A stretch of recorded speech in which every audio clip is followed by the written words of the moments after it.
Hard to believe that we are already here past the middle of April, but we wanted to do a quick monthly market report for this month, and really the trend that we've been seeing from the beginning of the year has only continued. And what that trend and theme is for 2023 is, and the story is really the lack of homes for sale on a national level. The market is down in terms of newer listings about 40%. So there's 40% less homes for sale than there were this time last year.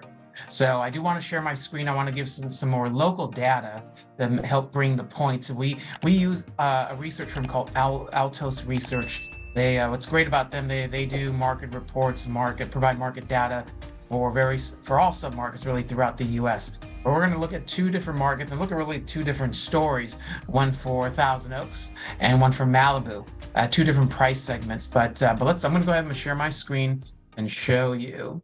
This is market data for the city of Thousand Oaks that I'm sharing here, and it's up to date. It's really as of through around middle of April.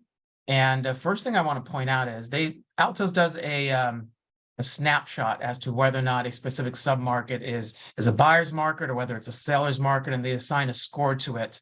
And for Thousand Oaks, as of again around this time, around the middle of April, they're assigning a score of 69, which they indicate to be a strong seller's market. Now, back in around November of 2022, so just a short few months ago, this lever was about pretty close to a buyer's market. And that's been changing because, again, the lack of inventory. And this is how they categorize it. They said they're indicating here that the market continues to get hotter, more sales demand, and fewer homes listed have contributed to a relatively long run of increasing prices. Current supply and demand levels show no sign of prices changing from their current level. So that's the first thing I wanted to point out. Let's go to median list price, which I think is an interesting chart.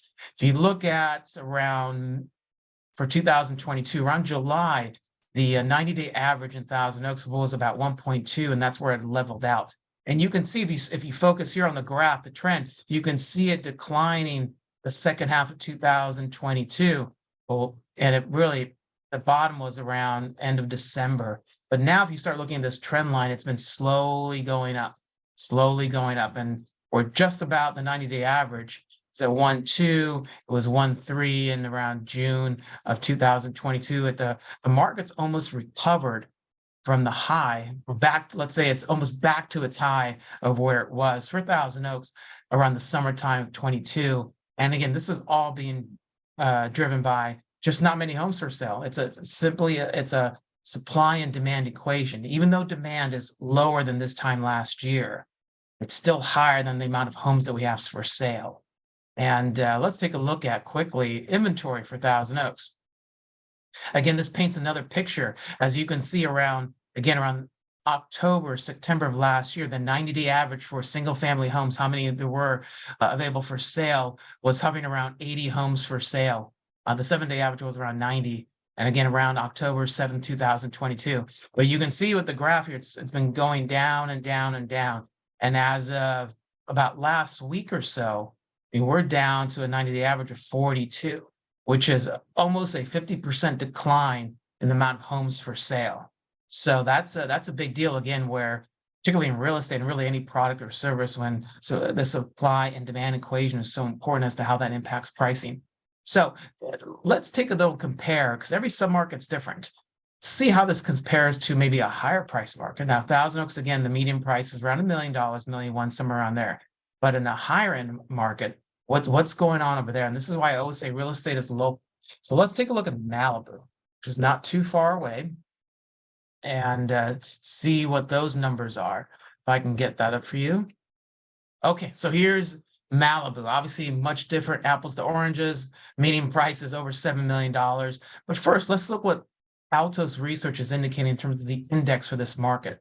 For single family, it is scoring at under 30 at 25, which indicates a slight buyer's advantage.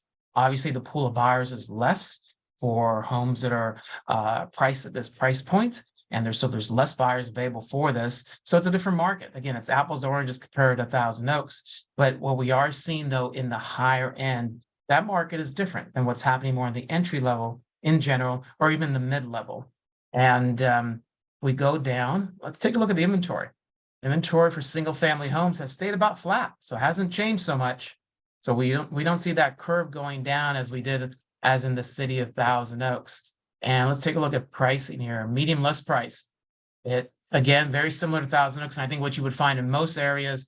The peak was around June, summer of last year, 22, and you can see this graph slowly going down. Looks like maybe have stabilized slightly up, but this has been relatively flat since December. And that would make sense as the market has not really gained any traction, given it is a luxury higher end market. I'll stop sharing my screen here, but I wanted to give you a sample of Thousand Oaks, Malibu, how different price points, different market segments can be having much different experiences. And as I said, at the entry level right now, if you go to Oxnard, Camarillo, even San Fernando Valley, LA, there's more buyers that can afford to buy a home in the entry level. So you're seeing more market activity. Higher end markets, even within sub-markets, meaning like, for example, in Camarillo, homes that are priced over $2-3 million, those are going to take longer to sell. And they're having a different experience in terms of pricing, days on market, market action indexes that Altos puts out.